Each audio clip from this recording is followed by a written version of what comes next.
The cameras captured only what the world was meant to see: an elegant smile, a perfectly poised duchess waving gracefully beside her husband. But behind those serene blue eyes, something was breaking.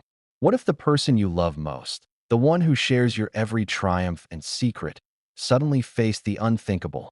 What if the heir to the throne, a man the world saw as unshakable, received news so devastating that it made even the walls of Kensington Palace tremble?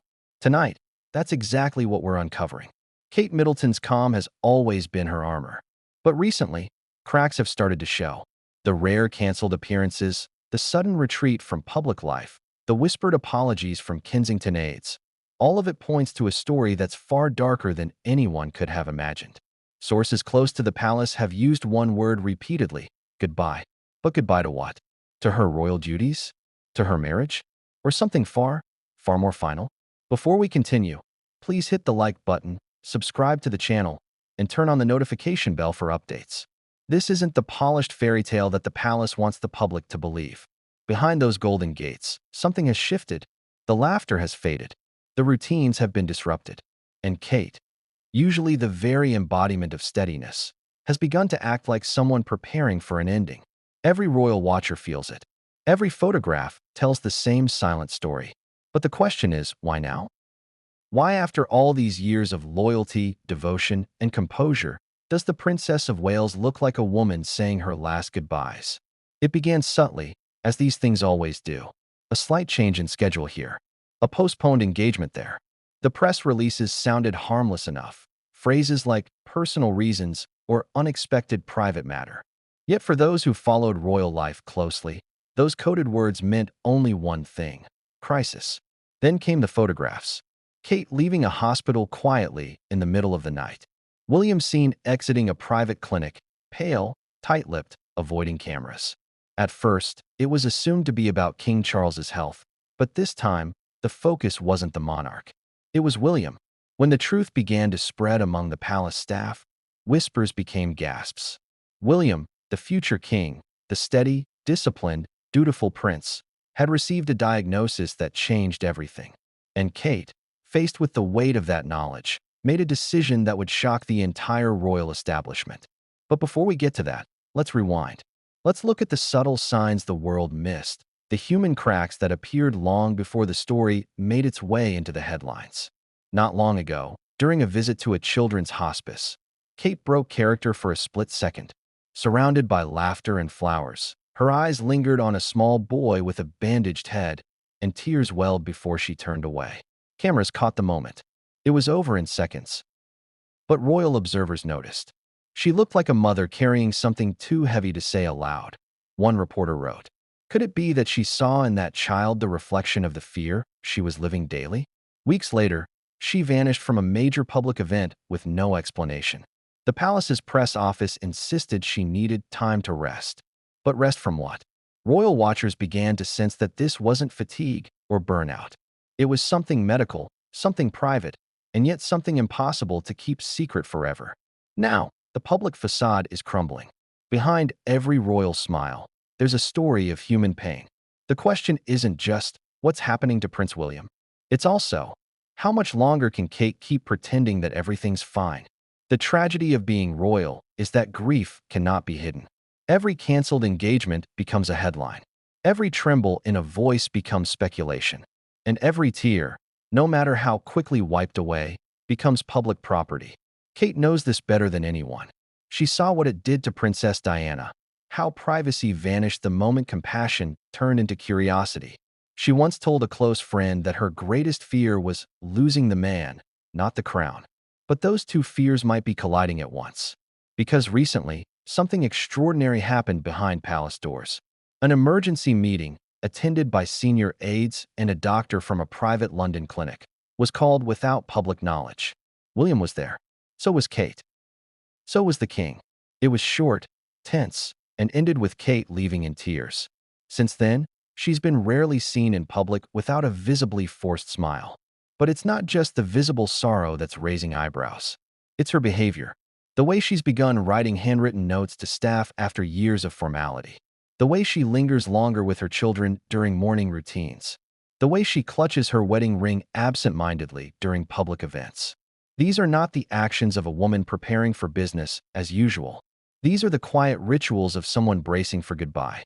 And yet, she hasn't said it aloud. No one has. The palace machine thrives on silence. It always has. But that silence, that carefully maintained royal composure, is cracking under the weight of something terrible. The public is asking questions. Insiders are leaking fragments. And the truth, that word the palace dreads most, keeps slipping through the cracks. Some claim that William's condition was discovered months ago, following a routine checkup that led to a chain of urgent tests. Others suggest it's something genetic, something hauntingly reminiscent of health scares within the royal bloodline. One insider even described Kate's reaction as utter devastation, saying she refused to leave his side for days. And what's more haunting? The palace's decision to pretend everything is normal. They've done it before. They did it during Charles's illness, they did it after the Queen's decline, and now they're doing it again. Pretend, smile, carry on. But anyone who's ever loved someone deeply knows that silence can only stretch so far before it breaks. Imagine being Kate, standing before millions, smiling, waving, knowing that the man beside you may be fighting a battle he cannot win. The world sees a future king and queen. She sees her husband struggling to breathe through the weight of medication and hope. And the cruelest part? She cannot speak. Not to the press. Not even to the people she serves. That's the royal contract. Loyalty first, truth never. This isn't just a royal story. It's a love story at its breaking point. It's about the woman behind the title, the wife behind the smile, and the mother trying to shield her children from a storm that's already shaking their home. Because when the palace gates close at night, the grandeur fades. There's no title, no crown, just a wife sitting beside her husband, whispering prayers the world will never hear. Kate has always been known for her strength, her composure, her quiet confidence. But even she has limits. Insiders describe moments of collapse behind the scenes, nights when she refuses to sleep until she's sure he's stable, mornings when she forces herself to face the cameras, whispering under her breath, "Smile for the children." This story is not about pity. It's about truth. It's about the impossible balance between love and duty, between public obligation and private despair. Because when the people you lead see you as perfection, how do you admit you're falling apart? And now, something even more unsettling has emerged, a pattern of coded gestures and subtle signals in her recent appearances. The choice of darker outfits, the longer pauses before she waves, the way her hand rests on her heart during national anthems. It's as if every movement is a message, a farewell hidden in plain sight. One close friend reportedly said, "She's making peace with the public, little by little." What does that mean? Making peace for what? Are we watching the slow retreat of the future Queen of England? And if that's true, what happens next? If Kate truly steps back, if her goodbye is not symbolic but final, what becomes of the royal family's image? The perfect picture of modern monarchy? Something about this feels too calculated to be coincidental, too emotional to be entirely staged. It feels real, painfully real. And as each day passes, the curtain of royal secrecy grows thinner. There are murmurs from within the palace, of letters being drafted, of wills being discussed, of family meetings held in hushed tones. The question that hangs over everything now is this: has Kate already decided what must come next? Has she already written her goodbye? We may not know for sure, but one thing is undeniable. Her every move, her every tear, her every silence is telling us something, something the palace won't. And as the world prepares for another royal announcement, one that promises to clarify recent concerns, a cold realization begins to spread among those closest to her. This might not just be a temporary withdrawal. This might be the start of the end of an era. Because behind all the gold and grandeur, behind the centuries of power and tradition, lies something simple, raw, and deeply human: fear. Fear of loss, fear of goodbye, fear of what comes after. So as the world watches, one question remains unanswered, echoing through every corner of Kensington Palace, whispered by courtiers, staff, and family alike. What did the doctors tell Kate that night? Because whatever it was, it changed everything. And what she whispered to Prince George before bedtime a week later, it wasn't a good night. It was something far more heartbreaking. something that might explain why she hasn't been seen since. But what came next would change everything, and no one saw it coming. It began with a whisper, soft, uncertain, yet heavy enough to bend the air inside Kensington Palace. A few staff members noticed first. William's schedule, always exact to the minute, began to shift without explanation. Security teams were instructed to reroute cars. Meetings were canceled with no rescheduling notice. And somewhere in the quiet corners of the palace, a rumor was born, a rumor that refused to die. Royal staffers are trained for discretion. They know that silence is as valuable as gold. But silence also breeds curiosity. And when curiosity mixes with fear, it spreads like fire. "Something's wrong with him," one aide muttered near the service corridor. The comment was whispered, nearly swallowed, but it was heard by someone who shouldn't have been listening, a journalist's assistant delivering documents. Within hours, the message had traveled beyond those walls. "What's wrong with Prince William?" That question lit up private message threads among royal correspondents across London. Usually, these circles trade in gossip and glamour, new outfits, travel plans, or charity events. But this was different. The tone was darker, uneasy. Reporters sensed a story too big to ignore, yet too delicate to publish without proof. One said, "If it's true, the palace will lock down tighter than it did after Diana's accident." Another replied, "Then it's already begun." At first, the palace's public schedule appeared normal. William was seen visiting an environmental summit, his trademark composed smile in place. But his posture seemed off, his energy lower, his handshake weaker.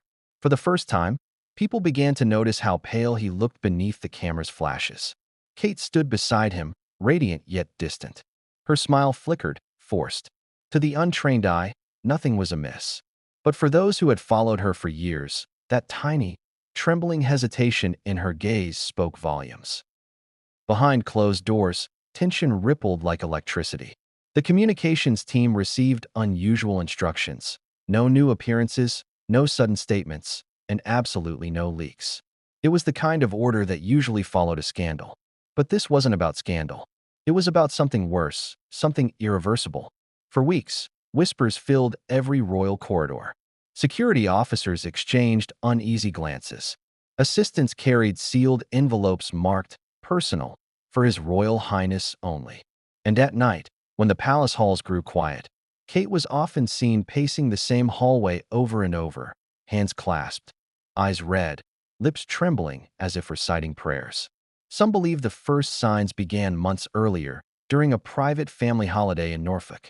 William, who normally led hikes and games with the children, had fallen behind on one of their walks. Kate reportedly turned and found him sitting on a bench, pale and out of breath. He brushed it off as exhaustion, but she didn't believe him. That moment, those few silent seconds, may have been the beginning of the end.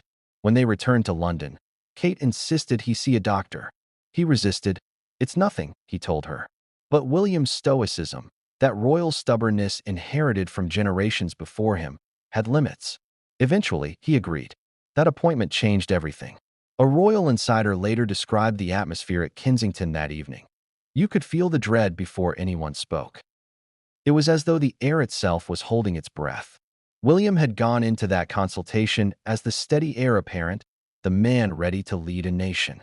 He came out with news that would shatter that image, and Kate's heart, with a single word. Whatever the doctors said, it wasn't something that could be ignored or downplayed. It wasn't a passing illness or routine checkup gone wrong. It was something life-altering.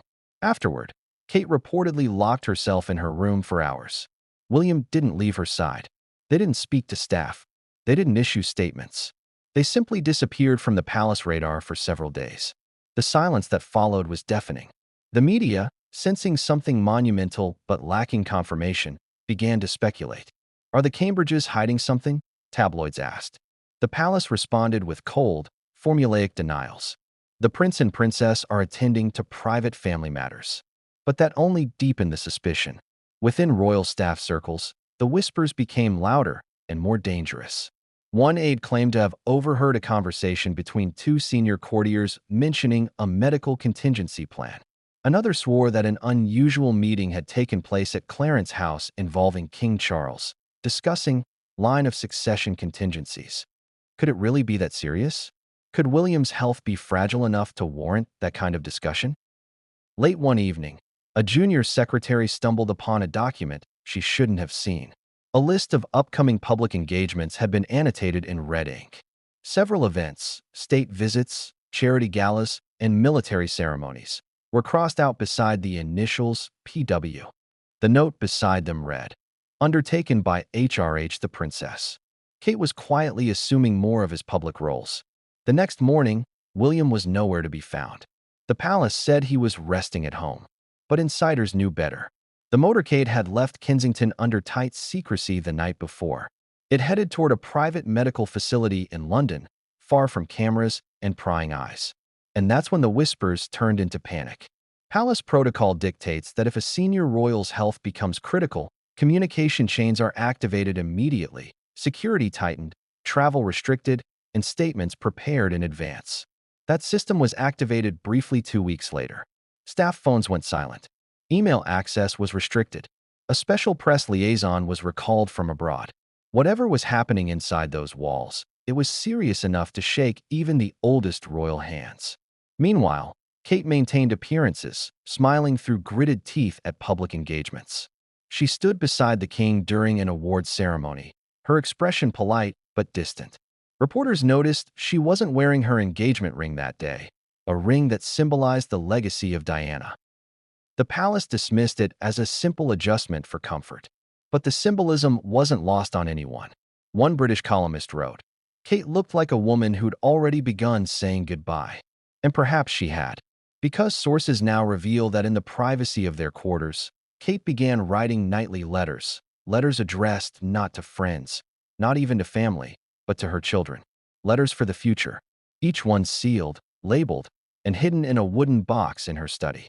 She wanted them to know their father, the man, not the monarch. His laugh, his kindness, his moments of fear. William reportedly discovered her writing one night. He didn't stop her. He simply said, "If the worst comes, they'll need to hear it from you."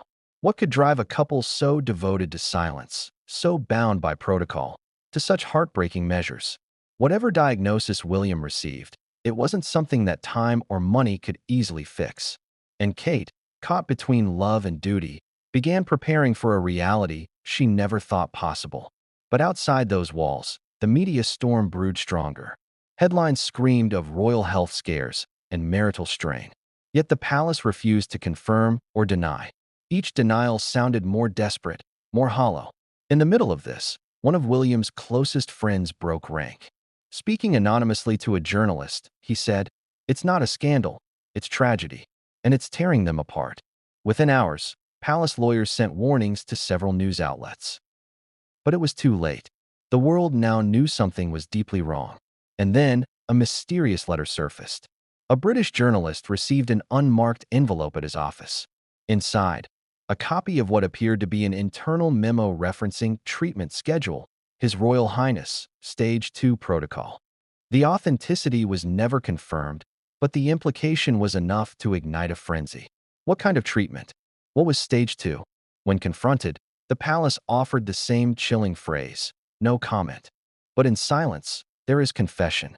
Behind the scenes, Kate reportedly confronted senior advisors, demanding full transparency. She wanted control over how the truth would emerge. She wanted dignity, not spectacle. Yet the advisors pushed back. "The monarchy does not display weakness," one told her. Her response? "Then maybe it shouldn't hide humanity either." That sentence, reportedly overheard by a passing staff member, summed up the emotional storm consuming her. By this time, the children began to notice their father's absence. George asked questions that Kate struggled to answer. "When's Papa coming home?" he reportedly asked one night at dinner. Kate smiled and said, "Soon." But when he pressed again, her eyes filled with tears. This wasn't just the story of a royal crisis. It was the story of a family unraveling behind palace doors while the world applauded their composure. And the hardest part? The whispers weren't just about William anymore. Some began to suggest that Kate herself had received difficult medical news, a complication tied to the overwhelming stress she'd endured. The idea of both the future king and queen being unwell sent ripples through royal and political circles. Emergency contingency meetings were quietly held to discuss the what-ifs. The idea that both might be unable to perform royal duties simultaneously was unthinkable, but unavoidable. As pressure mounted, Kate's closest allies, her sister Pippa, her mother Carol, urged her to take the children and step away, at least temporarily. But Kate refused. "I made vows," she reportedly said. "I'll stay as long as he needs me." Those words now echo through the halls of Kensington like a haunting refrain. Because the whispers haven't stopped.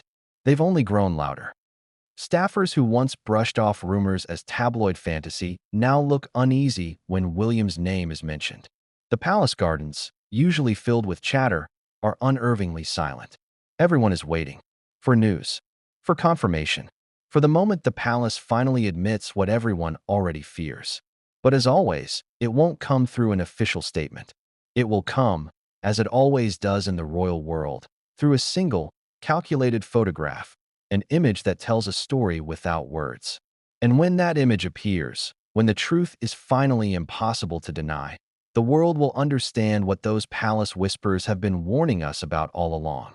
Because this isn't just about duty anymore. It's about survival. And the sealed letter Kate found in William's desk drawer, the one marked for Catherine, if anything happens, is the proof. But what was written inside that letter would make her question everything she thought she knew about her husband, her marriage, and the monarchy itself. And what came next would change everything, and no one saw it coming. The truth, when it finally emerged, didn't come crashing down like a thunderclap. It arrived in silence. The kind of silence that leaves you breathless. It happened in one small, sterile hospital room tucked away from the world, where even time seemed reluctant to move. The Prince and Princess of Wales sat side by side, their hands clasped so tightly it was hard to tell whose fingers trembled first. William had always been strong, the dependable one, the steady one, the nation's future king. But now, as the doctor unfolded the papers in his hand, the air changed. Kate felt it before the words even formed. It was as if the light in the room dimmed, replaced by something cold and heavy. "Your Highness," the doctor began, his voice low and cautious. "The results are concerning." Kate's heart pounded in her chest. She glanced at William. He was staring straight ahead, his jaw tight, his eyes fixed on a spot on the wall, as though refusing to blink might make it all go away. The next few sentences blurred together, technical words, medical terms, phrases that seemed to exist in another language. Advanced stage, limited options, further treatment. Kate heard them, but they didn't register. Her mind froze on one word. Irreversible. William didn't speak. He nodded slowly, his lips pressed into a thin line, as if he were already processing what this meant. Not for himself, but for everyone else. That's who he was. The protector. The future monarch who never flinched. But this time, he wasn't protecting his country. He was trying to protect her. Kate's hand slipped from his. It wasn't because she wanted to pull away. It was because her fingers had gone numb. For a moment, she couldn't feel anything. The gravity of the news pressed down so hard she could barely breathe. The doctor continued talking about next steps, specialists, experimental treatments. But all Kate could hear was the ticking of the clock on the wall. Every second seemed to echo the same truth. Time was no longer on their side. After the doctor left, the silence between them was unbearable. Finally, William turned to her. "We'll handle it," he said softly. "We always do." But even he didn't sound convinced. That night, back at Kensington Palace, Kate sat alone by the window while the rest of London slept. Outside, raindrops tapped against the glass in rhythmic patterns, as though the world was weeping with her. She watched the lights flicker across the city and thought about all the promises they had made, to each other, to their children, to their country. The words from the doctor replayed in her mind like an endless loop. Advanced. Irreversible. Her stomach turned. She tried to pray, but even the words of faith refused to come out. How do you ask for mercy when you're not even sure what you're praying for anymore? The next morning, William gathered the children in the breakfast room, trying to pretend everything was normal. George chatted about school. Charlotte laughed as Louis spilled orange juice across the table. Kate smiled weakly, her mind miles away.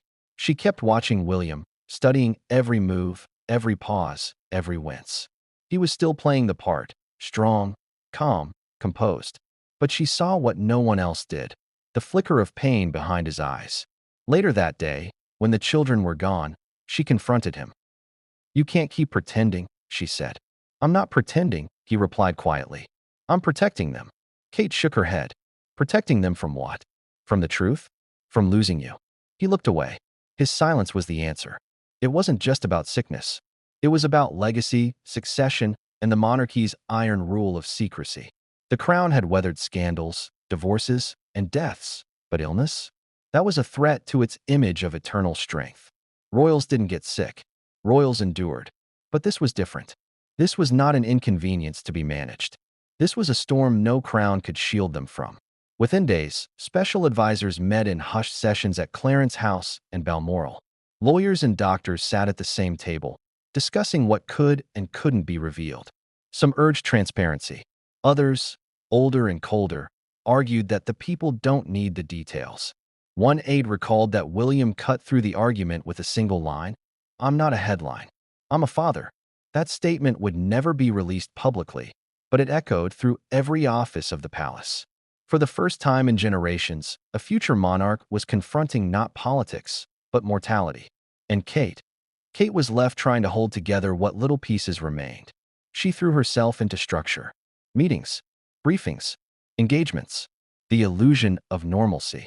She smiled at public events, shook hands, made small talk with schoolchildren, and accepted flowers with quiet grace.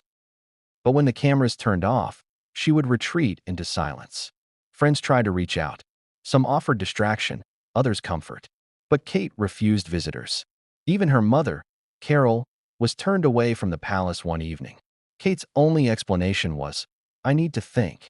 She spent those hours at William's bedside, watching him sleep, memorizing the rise and fall of his chest, terrified that one night she'd wake and find it still. Inside the palace, the corridors felt heavier. Staff moved slower, spoke softer. Even the security detail seemed more alert, as if they were guarding not just royalty, but something fragile, something sacred. And yet, through all the fear, there was a strange, painful calm between William and Kate. They found small ways to hold on to normal life. Quiet breakfasts, walks in the garden, moments where they didn't talk about illness or doctors, just memories. Their first trip to Anglesey, the night he proposed, the births of their children. But even in those moments, the shadow lingered. One night, as they sat together on the balcony, Kate asked, "Did you ever think we'd end up like this?" William looked at her and smiled sadly. "No," he said, "but I knew life with me would never be simple." She laughed through tears. "I didn't think it would be this hard, though." He reached for her hand. "It's only hard because it means something." That line stayed with her. It was pure William, steady, honest, comforting, even as his own world crumbled. The next week, the king called them both to Buckingham Palace. The meeting lasted hours. When they emerged, Charles's face was pale. Kate's was unreadable. Only William looked composed. It was said that Charles offered him an indefinite leave from duties. William refused. "If I step back, the world will know," he said. "And when they know, we lose control." Kate, however, disagreed. "You can't keep pretending you're fine," she told him later. "Not like this." "I can't afford not to," he replied. The argument that followed was one of the rare moments their composure cracked. Voices raised, tears shed, doors slammed. But by morning, they were holding hands again, as if nothing had happened. That was the unspoken rule in their marriage. Break down privately, rebuild publicly. But rebuilding became harder with each passing week. The treatments began. Private clinics, guarded entrances, false scheduling entries in the press office. William's appearances grew fewer. When he did show up, he looked thinner, quieter, distant. His once vibrant eyes now carried a flicker of exhaustion that no amount of royal polish could hide. The public began to notice. Questions grew louder. Why was Kate attending solo engagements? Why were they avoiding joint appearances? Why did the palace suddenly cancel their trip to Australia? Social media buzzed with theories, each more desperate than the last. The palace's no comment only fueled the storm. Inside, Kate wrestled with a decision. She knew that the truth couldn't stay buried forever. And she also knew that once it came out, it would change everything. The monarchy, the public's perception, their children's lives. But she also knew something deeper. She couldn't keep pretending. Her breaking point came one quiet evening when she overheard George talking to Charlotte in their playroom. "Mummy's sad because Daddy's sick," he said. Charlotte whispered back, "Is he going to die?" Kate froze in the doorway, unable to breathe. She didn't answer them that night. But the next morning, she made a decision that would alter the course of royal history. She picked up her phone and called one of the few people she trusted outside the royal bubble, a close friend from her university days. "I can't hold it in anymore," she said through tears. "It's like I'm living a lie." That friend advised her to do something bold, something no royal wife had dared in decades. "Tell the truth," she said, "even if it costs you everything." Kate didn't answer right away. She simply whispered, "Maybe that's what needs to happen." That same night, William found her sitting at her desk, pen in hand, staring at a half-written letter. "To the people of the United Kingdom," it began. But before she could finish, he placed his hand over hers. "Not yet," he said softly. "Let me have a little more time." And she agreed. Because love, in the end, isn't about control. It's about mercy. Still, the clock kept ticking. And the next medical test brought results that shattered even the fragile hope they'd been clinging to. Whatever the doctors told them that day, it wasn't what they wanted to hear.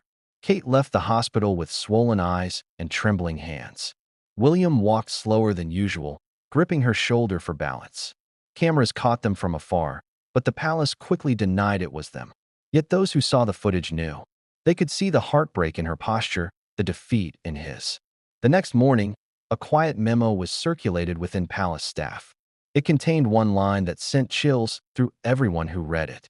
"All further royal engagements for His Royal Highness are to remain tentative until further notice."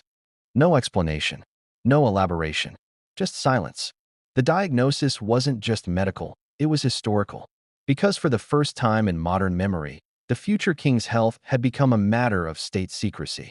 And the burden of that secrecy fell squarely on one woman's shoulders, Kate.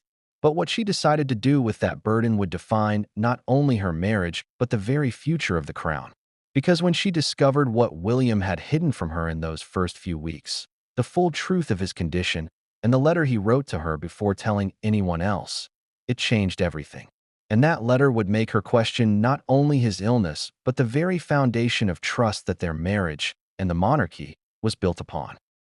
What was in that letter would soon become the most whispered secret in royal history. And what came next would change everything, and no one saw it coming. How do you tell your children that the man they look up to, their hero, their father, may not always be there to tuck them in? How do you break the heart of a child when your own is already shattered? That was the impossible question Kate Middleton faced in the days following Prince William's devastating diagnosis. She had rehearsed the conversation in her mind dozens of times. Each version ended the same way, with her losing her composure, with tears, with silence. No matter how she tried to soften the words, there was no gentle way to explain mortality to innocence. The palace might have been built on protocol, but there are no rulebooks for grief. And for the first time in her royal life, Kate found herself unprepared, vulnerable, and utterly human. Every morning began the same way. George, Charlotte, and Louis would rush into their parents' room, bringing laughter and light with them. William would smile, tired but genuine, and for a few blissful minutes, the world felt normal. Then came the coughs, the fatigue, the moments when William had to excuse himself to rest. And each time, Kate saw confusion flicker in their children's eyes. "Why is Daddy so tired lately?" Charlotte asked one morning, her little voice breaking the silence. Kate's hand froze on her teacup. She smiled faintly. "Daddy's just been working very hard, sweetheart." But George wasn't convinced. At 10, he was old enough to sense when something didn't add up. "That's not true, is it, Mum?" he said quietly, his voice trembling with the precocious courage of a child trying to protect his parent. The question cut deeper than he could ever know. That night, Kate stayed awake long after the children had gone to bed. She sat beside William, who had fallen asleep with a book still open on his lap. The pages glowed faintly in the lamp's light. She watched him breathe, slowly, carefully, as though even sleep now required effort. She whispered, more to herself than to him, "How do I tell them?" William stirred but didn't wake. She reached out, brushing a strand of hair from his forehead. The weight of her role, princess, wife, mother, future queen, felt heavier than ever. And for the first time, she resented the titles that once defined her. None of them meant anything now. not when love itself was slipping through her fingers. The next morning, she decided it was time to talk to George. He had inherited his father's quiet intensity, and his questions were becoming too sharp to ignore. She found him in the garden, sitting by the pond, tossing pebbles into the water. "George," she began softly, sitting beside him. "You know Daddy hasn't been feeling well lately." He nodded, not looking at her. "I heard the doctor say something," he whispered. Kate's heart clenched. "What did you hear?" "That Daddy's very sick." The world seemed to still. She took a deep breath, her throat tight. "Yes, he's not well, darling. But the doctors are helping him, and we're all going to take care of him together." He turned to her, eyes wide and wet. "Is he going to die?" The words hit like a physical blow. For a second, she couldn't breathe. Her lips trembled as she forced out the only truth she could bear to say. "We don't know, sweetheart. But Daddy's very strong, and we're going to make every day count." George looked down, his small hand tightening around hers. "Then I want to be strong too," he said. She smiled through tears, pulling him close. "You already are." It was the first time she'd cried openly in front of her children. And in that moment, something shifted inside her. The facade cracked, not out of weakness, but necessity. The truth had finally entered their home. But the truth came with consequences. That evening, she found Charlotte watching her father from the doorway, her small fingers gripping the frame. William was lying on the couch, his head resting on a pillow, a faint smile on his lips as he read a bedtime story aloud to Louis. Charlotte's expression was unreadable. "Come here, love," he said gently. She hesitated before running over and climbing onto his lap. Kate watched from the corner of the room as William gathered all three children close. His voice wavered slightly as he read, but the story continued. It was a simple children's tale about bravery and kindness, values he had always wanted to instill in them. But when he reached the last line, his voice broke. "And no matter what happened," he said softly, "they always knew love was stronger than fear." Charlotte looked up at him. "Even if you go away?" The silence that followed was suffocating. William swallowed hard. "Even then," he said, "because love never goes away." Kate turned away, tears slipping down her cheeks. That night, after the children were asleep, William found her standing on the balcony, wrapped in a shawl, staring into the distance. "You told George," he said quietly. "I had to," she replied. He already knew something was wrong.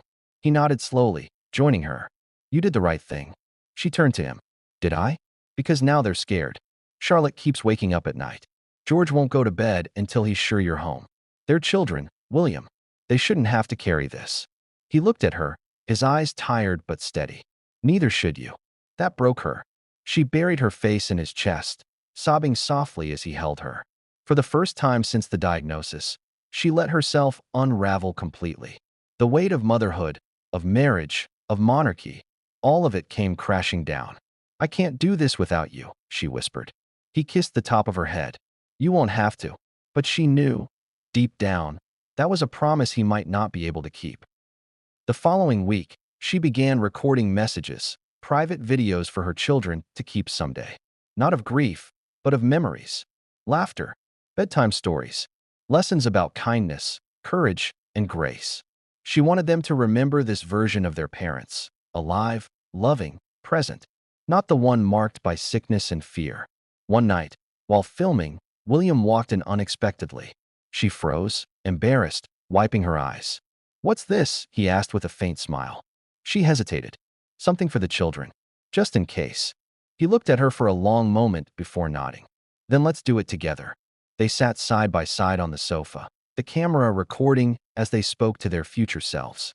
They told George to always protect his siblings. They told Charlotte to never let anyone silence her voice. They told Louis to keep his joy, no matter what. When the camera stopped, the silence lingered. They didn't need to speak. The act of recording was both heartbreaking and healing, a confession that love, once captured, might outlive them both. But not everyone in the palace approved. Advisors began to express concern about Kate's emotional transparency. They warned her that showing vulnerability could damage the royal image. Her response was sharp. If the royal image can't survive humanity, then it deserves to break. Those words circulated among staff for days, whispered like a rebellion. It was the first time the Princess of Wales had ever defied the invisible rules so openly. But her defiance wasn't born of pride, it was born of fear. A mother's fear. She began secretly arranging time away from London, planning small, private moments for the children, a weekend by the sea, a picnic in the countryside, a surprise trip to visit their grandparents. She called it family healing.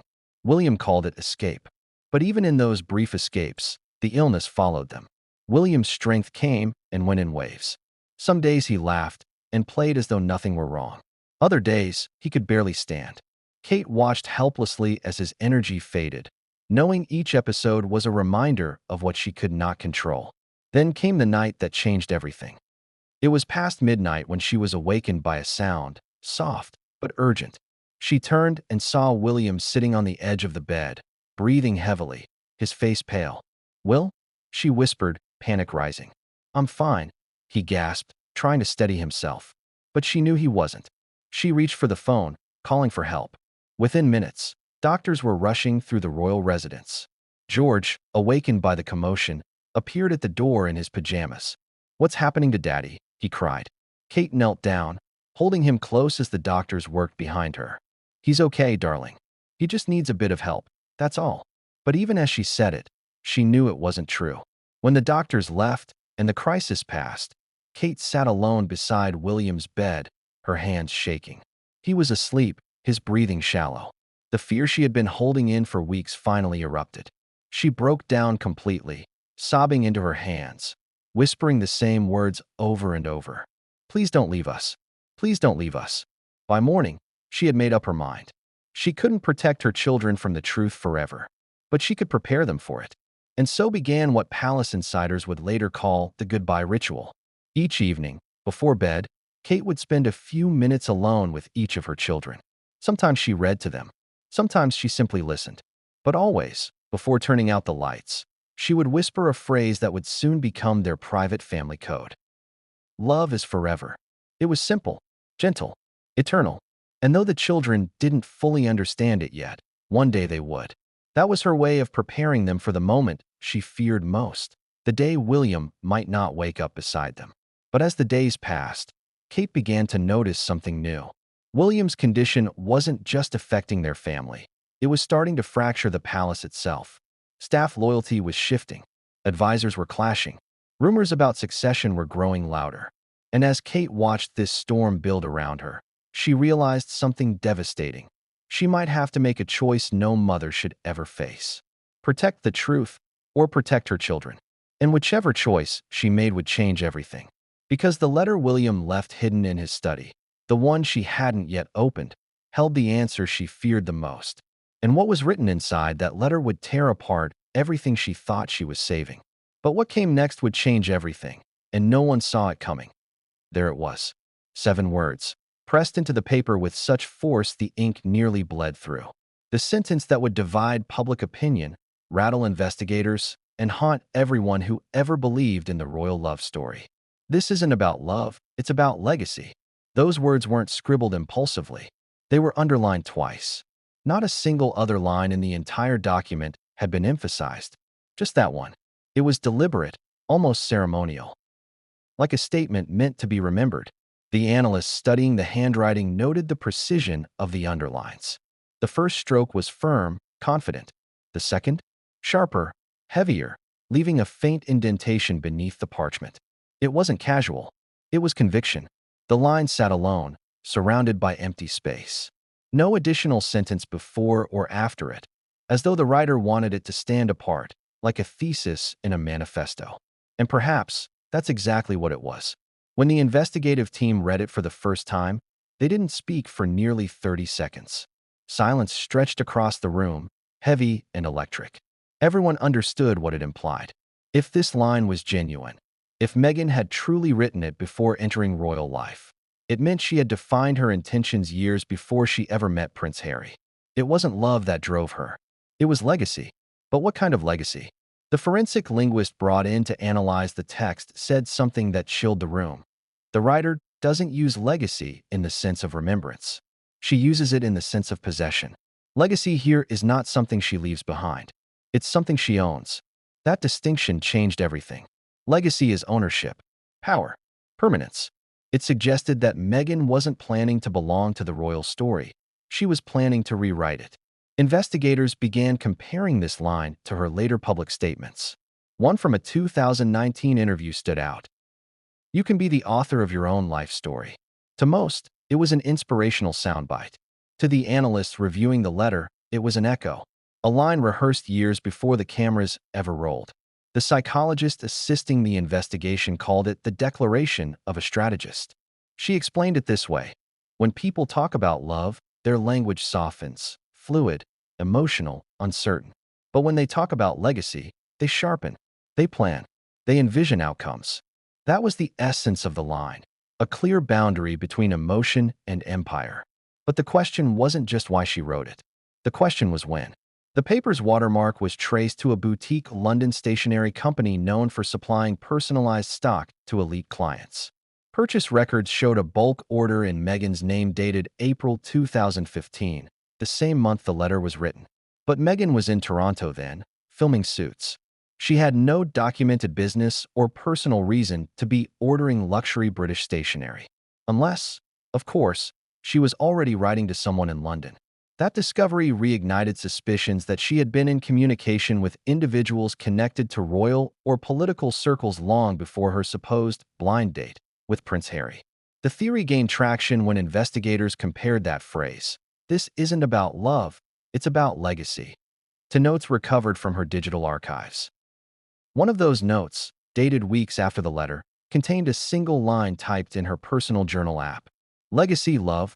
Always choose the one that outlives you." Different format. Same message. Same obsession. And as the analysts dug deeper, they found even more echoes of that line across her early public work. Blog posts, interviews, even motivational quotes she shared online contained traces of that same mindset, subtle, coded, but consistent. In a 2015 TIG entry titled "Becoming More," she wrote, "Don't chase people. Build things that last longer than affection."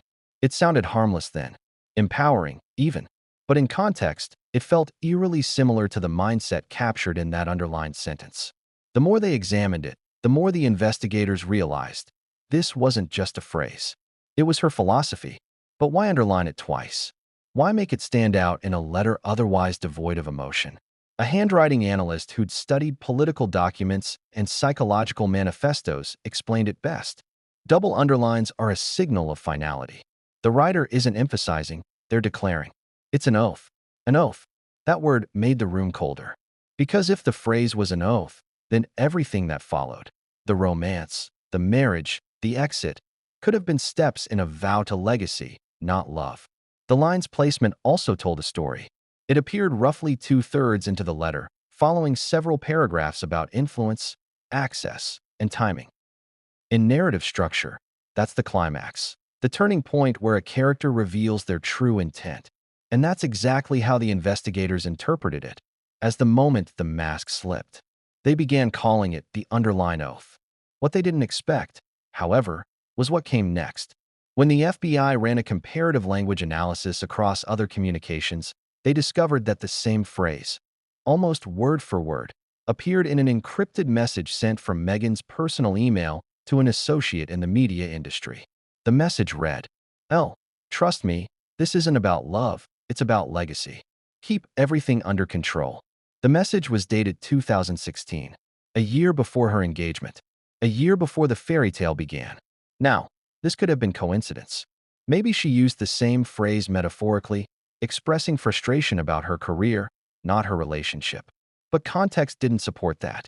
The message contained references to visibility, British coverage, and image coordination.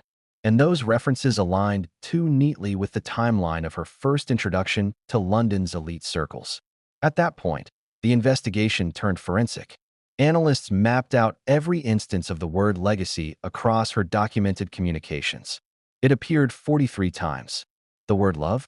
Only 6. The ratio spoke volumes.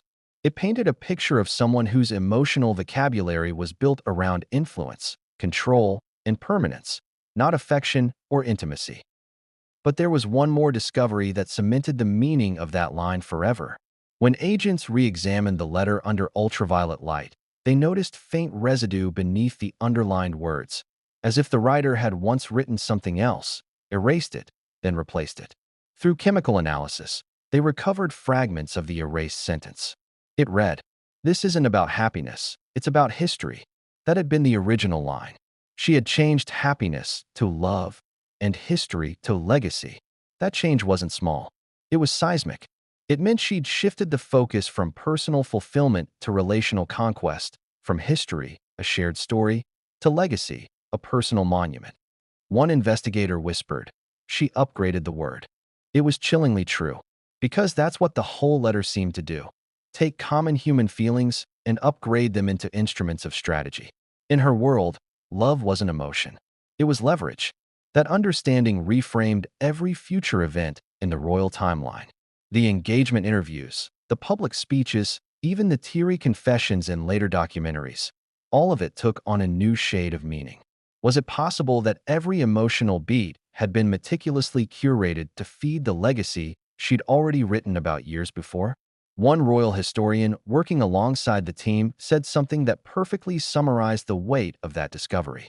She didn't marry into a monarchy. She merged with it, long enough to extract its myth, then rebrand it. And that's precisely what the underlined sentence symbolized: a merger, not a marriage. But there was still one piece of the puzzle missing. Who saw this letter first? Because under the second underline, faint, barely visible to the naked eye, was a smudge of blue ink. When magnified, it appeared to be another person's note. A response.